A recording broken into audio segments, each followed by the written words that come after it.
வருகின்ற டிசம்பர் 10ஆம் தேதியை தவறவிடாதீர்கள். அன்று தேய்பிறை சஷ்டி. சஷ்டி என்பது முருகப்பெருமானுக்குரிய திதியாகும்.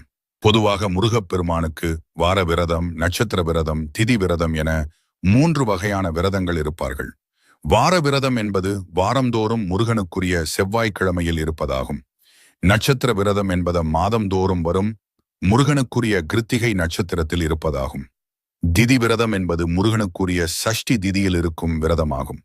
இதில் வளர்பிறை சஷ்டி, தேய்பிறை சஷ்டி என மாதத்திற்கு இருமுறை சஷ்டி திதி வரும். தேய்பிறை சஷ்டி விரதம் முருகப்பெருமானை வழிபட்டு வாழ்வில் உள்ள கஷ்டங்கள், தீராத பிரச்சனையில் தவிப்பவர்கள், திருமணமாகாமல் தள்ளிப்போய்க் கொண்டே இருப்பவர்கள், குழந்தை இல்லாதவர்கள், வாழ்க்கையில் தோல்விகளை மட்டுமே சந்தித்து வருபவர் ஆகியோர் சஷ்டி திதியில் விரதம் இருந்து முருகனை வழிபடலாம். சஷ்டியில் விரதம் இருப்பவர்கள் முருகனுக்குரிய மந்திரம்,